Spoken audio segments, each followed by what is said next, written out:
सेवासाठी जीव देण्यासाठी तैयार आहे। मैम हिंदी में जानना चाहेंगे मैम, क्या आपका उद्देश्य पूरा हुआ है? क्योंकि आपने कहा था मुझे लगता है मेरा उद्देश्य स्पष्ट तरीके से पूरा हो गया है। मैं नहीं पहुंच पाई मातोश्री तक, रवि राणा जी नहीं पहुंच पाए, पर हमारे रूप में जो हनुमान चालीसा वहां होना चाहिए था, जो हम करने वाले थे, वो कई भक्त हनुमान जी के जाके वहां पे मातोश्री के सामने हनुमान चालीसा पढ़ रहे हैं। तो मेरा जो उद्देश्य था कि संकट मोचन, संकट हटाए हमारे महाराष्ट्र से, वो कहीं ना कहीं ये सिद्ध होता है कि हमारी आवाज वहां तक पहुंचती है और मातोश्री के सामने हनुमान चालीसा का पाठन होता है। तो मुझे लगता है जो भी गुंडे उद्धव ठाकरे ने हमारे घर तक भेजे हैं, वो अमरावती के घर में हो या मुंबई के घर में हो, ये शिव सैनिक तो कभी से चले गए। बाला साहब के साथ उनके शिव सैनिक, ओरिजिनल जो शिवसेना निर्माण जिसने की, वो उनके साथ ही चले गए। आज की जो शिवसेना रह गई है वो गुंडों की शिवसेना रह गई है और उद्धव ठाकरे के इशारों पे गुंडागर्दी करने के लिए यहाँ पर महाराष्ट्र में काम कर रही है। उद्धव ठाकरे को सिर्फ एक ही काम है, सिर्फ किस पे कौन सा ऑफेंस दाखिल करना है, किसको बिहाइंड दी बार भेजना है, किसके ऊपर कौन सी कार्रवाई करनी है, किसको तड़ी पार करना है। हमारे मुख्यमंत्री का सिर्फ इतना सही फ्रेम ऑफ वर्क बोलते हैं हम जिसको, उतना ही काम रह गया। उसके अलावा मुख्यमंत्री कोई भी चीज में इंटरेस्ट नहीं लेते। आज भी हमारे डिप्टी सीएम ने कहा कि मुख्यमंत्री ये पूरी घड़ामड़ी पे पूरा ध्यान देके रखे हैं। मुख्यमंत्री का ध्यान ऐसे ही प्रकरणों में रहता है। मुख्यमंत्री का ये ध्यान नहीं रहता कि किसान आत्महत्या कर रहे हैं, मैंने उस पर चर्चा करनी चाहिए, या इलेक्ट्रिसिटी पे इतना डिपार्टमेंट में प्रॉब्लम है, उस पर मैंने कुछ बोलना चाहिए, या फिर बेरोजगारी इतनी बड़ी है उस पर बोलना चाहिए। एसटी जो बस ड्राइवर्स हैं या कंडक्टर्स हैं या सेवक हैं, जितने भी हैं, उन्होंने इतनी सुसाइड की, उस पर मैंने चर्चा करनी चाहिए। ये विषयों पे हटकर सिर्फ एक ही लक्ष्य मुख्यमंत्री का पूरे महाराष्ट्र में रह गया, कौन सा ऑफेंस किस पे दाखिल हो, किसको तड़ीपार की जाए, किसको जेल के पीछे कैसे भेजा जाए, कितनी ताकत से किसके पीछे लगा जाए। सिर्फ ये फ्रेम ऑफ वर्क रह गया मेरे महाराष्ट्र में। और महाराष्ट्र को बचाना है तो मैं पंतप्रधान जी से विनती करूंगी, राष्ट्रपति जी से विनंती करूंगी कि महाराष्ट्र पे ध्यान देके महाराष्ट्र की जनता को बचाया जाए। नहीं तो जिस दिशा में हमारा महाराष्ट्र जा रहा है, आज तक महाराष्ट्र की जनता ने इस तरीके की परिस्थिति, इतनी परिस्थिति खराब है कि 2 साल तक हमारे सीएम साहब कार्यालय में नहीं जाते, तो उस महाराष्ट्र की, उस राज्य की दिशा किस तरफ जा रही है, उससे अंदाज सब पूरी देश लगा सकती है। जिस तरह से घटनाक्रम आज की बात करें, तो पुलिस ने जो बैरिकेडिंग की थी वो पूरा पुश करके उसको शिवसेना के अंदर आए हैं, और जिस तरह से जो घोषणा कर रहे हैं, चिढ़ाने की काम, जिस तरह से बल्ली बबली करके चिढ़ा रहे हैं, किस तरह से देखते हैं? मुझे लगता है जो वार्ड के अध्यक्ष भी नहीं है और जो कॉर्पोरेटर भी नहीं है, उनको उत्तर देना मेरा काम नहीं है। एज ए लोक प्रतिनिधि मैं जितने भी लोगों को मेरे क्षेत्र से रिप्रेजेंट करती हूँ, और पूरे देश में जब मैं लोकसभा में जाती हूँ तो मेरे महाराष्ट्र को रिप्रेजेंट करती हूँ। तो मुझे लगता है मैं गुंडों को जवाब देने के लिए नहीं बैठी हूँ, पर महाराष्ट्र पे जो संकट आया है और जो उद्धव ठाकरे के इशारों पे ये शिवसैनिक गुंडे बनकर यहाँ पर हल्ला कर रहे हैं, तो ये किसी और का काम नहीं है, उद्धव ठाकरे जी का काम है। और उद्धव ठाकरे के ही इशारे पे पूरे महाराष्ट्र में बंगाल जैसी परिस्थिति निर्माण करने का काम ये उद्धव ठाकरे कर रहे हैं। शिवसेना कहीं ना कहीं अपनी ताकत दिखा रही है, क्योंकि हम देखें तो हम सुबह से कवर करें, मातोश्री के बाहर भी काफी भीड़ थी।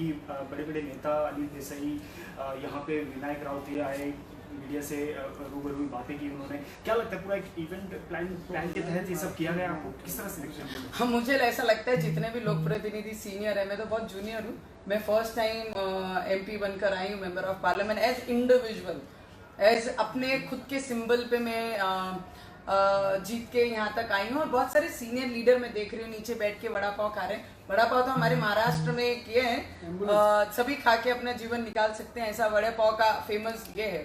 पर मैं जितने भी सीनियर लीडर वहां पे आए उनसे एक रिक्वेस्ट जरूर करना चाहूंगी, इतना गुंडेशाही करने से अच्छा अपने मुख्यमंत्री को बोलिए जहां जहां संकट है पूरे महाराष्ट्र के, कौन से जिले में कहां पानी टंचाई है। मुझे लगता है यहाँ पर एक एम्बुलेंस भी मेरे घर के नीचे देखी गई है, मैंने एम्बुलेंस अगर लानी थी तो मुझे लगता है थाने डिस्ट्रिक्ट में जब वहां की एक महिला आदिवासी 4 किलोमीटर 2 व्यक्ति उन्हें ऐसा झोला बनाकर डिलीवरी के लिए हॉस्पिटल लेके जाते हैं, तो वहां एम्बुलेंस की जरूरत है। नवनीत राणा के घर में एम्बुलेंस की जरूरत नहीं, पर जहां लोगों को एम्बुलेंस और हॉस्पिटल की जरूरत है वहां पर एम्बुलेंस पहुंचानी जरूरी थी। उस महिलाओं को 2 व्यक्ति ने अपने कंधों पे उठाकर डिलीवरी के लिए हॉस्पिटल तक लेके गए। तो मुझे लगता है ये व्यवस्था हमारी महाराष्ट्र की इस तरीके से होती जा रही है। और डिप्टी सीएम जिस तरीके से हमारे अजित पवार साहब जो मेच्योरिटी से वो बोलते हैं कि लोक प्रतिनिधि की सुरक्षा करना, सिक्योरिटी करना, यह हमारी जवाबदारी है। मुझे लगता है इनसे अच्छे कई पट काम वाले व्यक्ति अगर कोई महाराष्ट्र में होंगे, अगर यही पार्टी का पूरा महाआघाड़ी बनना था तो मुख्यमंत्री उद्धव ठाकरे को देखे धब्बा ही लगाया हमारे महाराष्ट्र को। अजीत दादा को मुख्यमंत्री होना चाहिए था। जिस हिसाब से वो अपना विषय रखते हैं, जिस हिसाब से लोक प्रतिनिधि की व्यथा वो जानते हैं, जो प्रश्न हम लगाते हैं उनकी एटलीस्ट नॉलेज में तो रहती है। इस मुख्यमंत्री को सिर्फ ऑफेंस, जेल, कार्रवाई, तड़ीपार इतने तक ही फ्रेम करके अपने आप को रख लिया गया। एक आखिरी सवाल, जिस तरह से राजनीतिक प्रतिक्रिया जिस तरह से आई है, बाकायदा होम मिनिस्टर की तरफ से भी कहा गया है कि आपके शोल्डर पे गन रखे दूसरे राजनीति खेल रहे हैं और राष्ट्रपति शासन लगाने की कहीं मुझे ऐसा लगता है कि मेरे कंधे पे बंदूक रखकर चलाने की किसी को भी जरूरत नहीं है। अगर वो सीधा सीधा बीजेपी को बोलते हैं टारगेट करें, बिकॉज महा विकास आघाड़ी में बाकी तो तीन ही प्रमुख पक्ष तो उनके साथ हैं, सिर्फ एक ही विपक्ष में है जो सबसे बड़ी पार्टी है आज महाराष्ट्र में। उसको नवनीत के कंधे की जरूरत नहीं है, उसको उस पार्टी को रवि राणा के कंधे की जरूरत नहीं है। हम अपना विषय इंडिविजुअल रख रहे हैं और हम जो मुद्दा रख रहे हैं और जनता के साथ हम खड़े रहते हैं, जनता के हित के लिए काम करते हैं और पूरे देश में आज उनकी ही सत्ता है।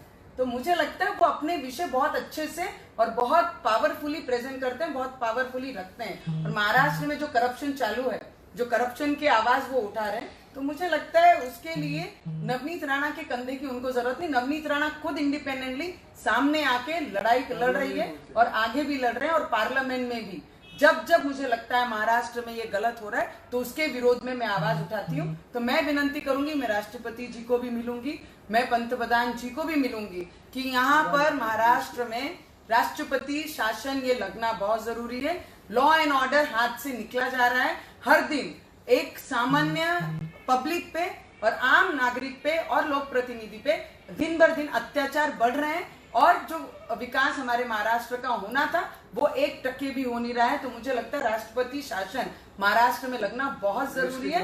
अगर महाराष्ट्र के हित में और लोगों के हित में अगर काम करना है तो यहाँ राष्ट्रपति शासन लगना चाहिए। और देश के गृह मंत्री को भी मैं जाकर अमित भाई को भी मिलूंगी और निवेदन करूंगी। मैम, मोहित कंबोज बीजेपी के नेता है, उनकी गाड़ी पे भी कल पथराव हुआ। मुझे लगता है कि किसी पे भी कुछ बोलना मुझे नहीं चाहिए। जो भी हुआ वो बहुत गलत हुआ। और पोल गोल अभियान जो बीजेपी की तरफ से हो रही है, मुझे लगता है कि एक पत्रकार के घर में जब ईडी की रेड पड़ती है, पत्रकार के खाने के वादे हैं और वो पत्रकार के घर में काउंटलेस संपत्ति प्राप्त होती है। तो मुझे लगता है बेनामी प्रॉपर्टी जब्त होती है। तो मुझे लगता है पत्रकार, एक एक्स पत्रकार जो है आज वो राज्यसभा के मेंबर है, अगर उनके घर में इतनी आवेद नाम की संपत्ति मिलती है तो सभी पत्रकारों के पास इतनी आवेद संपत्ति होनी चाहिए। ये कहां से आई, उसके लिए तो पोल खोल बहुत जरूरी है। महाराष्ट्र के पैसे महाराष्ट्र के हित में लगने चाहिए, ना कि किसी के घर में रहने चाहिए। तो जो कार्रवाइयां यहाँ हो रही है वो बहुत नियम से कार्रवाई है और वो होनी भी चाहिए। और उसकी पोल खोल जो तरीके से बीजेपी कर रही है उसका समर्थन ये महाराष्ट्र में रहने वाला हर व्यक्ति कर रहा है। और उद्धव ठाकरे को एक मेरा लास्ट, आप जो समझना है, उन्होंने कहा कि हम डर गए। अगर हम डरते तो अमरावती से मुंबई कभी नहीं आती। अगर हम मुंबई आए हैं तो डर अगर कोई रहा है तो वो उद्धव ठाकरे डर रहे हैं। पुलिस की आड़ में बैठकर, पुलिस को आगे कर अपना जो भी बोलना है और गुंडों को बेचकर अपना काम करवा रहे हैं। मुझे लगता है अगर ये सब नहीं किया होता तो आज मातोश्री पे जाकर हमने हनुमान चालीसा पढ़ना था और हम पढ़ने के लिए ही मुंबई में आए थे, ना ही डिटेन्ड होने के लिए। डर कोई रहा है तो वो उद्धव ठाकरे जी डर रहे हैं और राष्ट्रपति शासन ये मुंबई में लगना चाहिए महाराष्ट्र में। इसके अलावा दूसरा कोई भी पर्याय नहीं कि मुंबई की जनता को हम न्याय दे सकें।